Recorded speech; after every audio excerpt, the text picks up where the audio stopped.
What do you reckon happens when a country cannot protect its own borders? Parts of the United States are burning tonight simply because the president wants to remove people who arrived in the country illegally. President Donald Trump has deployed 2,000 members of the National Guard to Los Angeles to quell violent protests after 2 days of clashes between demonstrators and riot police. And if you're watching on television, you can see some of the action now. People who support criminality converged on a federal immigration facility that the local mayor said was being used by agents who conducted workplace raids. The raids have been targeting mostly Latino areas of the city, sparking protesters to wave Mexican flags on the streets as they burn down cars and buildings. Donald Trump, of course, has been called a wannabe dictator and an authoritarian, but the truth is he's kicking out illegal criminals, criminals being the correct definition because they broke into the United States illegally. He's doing exactly what he said he'd do during the election campaign. I'm also taking swift action to stop the invasion at our southern border. They allowed people to come in at levels that nobody's ever seen before. It was ridiculous. I decided and declared to do, and very, very importantly, a national emergency on our border, immediately halted all entry of illegal border crossers, of which there were many, and began promptly returning the illegal trespassers back to the place from which they came. That action, as you've probably seen, has already started very strongly. I've deployed active duty U.S. military and National Guard troops to the border to assist in repelling the invasion. Well, he's sticking to his word, isn't he? Because more than 120 arrests of illegals have been made across LA in recent days in what the far-left governor of California, Gavin Newsom, has described for some reason as cruel. I'm not sure how deporting illegal criminals is cruel, but that's the radical left for you. Vice President J.D. Vance summed up the riots eloquently. He said insurrectionists carrying foreign flags are attacking immigration enforcement officers, while one half of America's political leadership has decided that border enforcement is evil. Time to pass President Trump's beautiful bill and further secure the border. And just to add to that, the White House Deputy Chief of Staff Stephen Miller, a character in his own right, also nailed it, adding, "Deport the invaders or surrender to insurrection. These are the choices." What's clear now is that all across the West, sovereign nations are fed up of the invasion of their borders. I don't think these scenes will be confined to the United States. If and when a British government commits to mass deportations too, just like America, you can bet your bottom dollar they won't be going home without a fight. Well, let's get the thoughts of my panel now. The political commentator Chloe Dobbs, former Labour Minister Bill Rammell, and the businessman and activist Adam Brooks. Chloe, good evening. Indeed, good evening to all your panel. What do you make of these scenes in the US, and is it a warning sign for Britain and the rest of the West? I think it definitely is a warning sign for Britain. I mean, we already saw some rioting happen last summer. I saw some shocking videos from what's going on in Ireland just over the weekend. Lots of riots and chaos happening there with regards to immigration. I mean, in this case, this is people in favour of illegal migration rioting on the streets, which just goes to show it's not just far-right thugs that get up to that sort of nonsense. Good point. And I think good on Trump for showing, you know, we're in charge now. You're not going to get away with this kind of nonsense on the streets, and really showing Gavin Newsom, sorry, I am the President of the United States.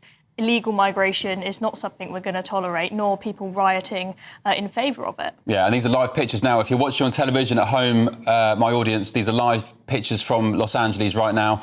Riot police, I think, that we can see on Vision now, but also the National Guard have been deployed, as mentioned as well. Adam, what do you make of all this? Do you take sort of pride and courage to see a president of the West or a leader in the West deal with this problem? He said what he was going to do before the election, and that is what he's doing. You can't argue that.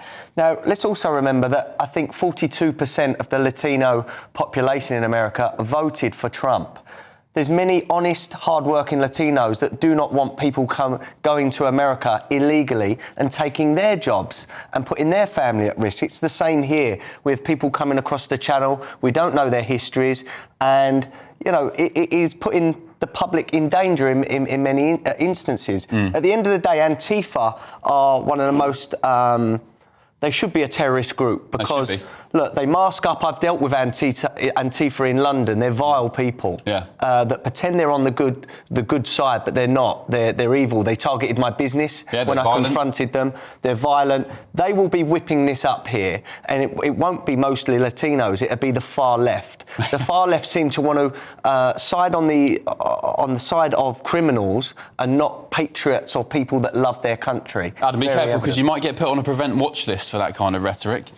Or called far right again by Bill. I'm interested to hear that you can call someone far left, but you can't call them far right. Well, people that mask up and cause violence are far left. Take a joke, Adam. OK. Bill, is it cruel, as per Gavin Newsom, to deport illegal migrants? No, it's not. And if you've got no asylum status or failed asylum status, then you should be removed from the country. And I support legal action to do that. What concerns me, however, is that this is performative conflict by the Trump administration. He's got a track record on this. Back in 2019, he was going to target 2,000 illegal immigrants. Actually, only 35 were removed from the country. It's not clear what the legal basis for this action is, and there is evidence that it's not just targeting illegal immigrants, that actually people who are just protesting or American citizens are being locked up as well.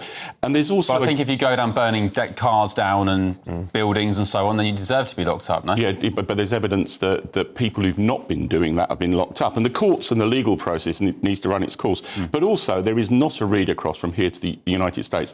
There's a world of difference. Researching this afternoon, I discovered there's something called sanctuary cities in the US, which means that those cities effectively do not cooperate with the federal immigration authorities. There's nothing remotely like that within this country. So I think an automatic read across is not. Well, do you know who organises those sanctuary cities? It's the Soros-funded DAs, the district attorneys, and all the Democrat activists who have quite literally taken the law onto their own hands. They ignore the federal laws and instructions, and they just do what they want, and they go after their enemies and their adversaries using the lawfare and whatever else, and they do what the hell they want. You shouldn't be able to disapply from the federal government regulations. But the other point is, this is the first time in over 60 years that the National Guard has been brought in without the support of the local governor. And if you're going to have cohesive legal processes, I don't think that's a good move. Adam?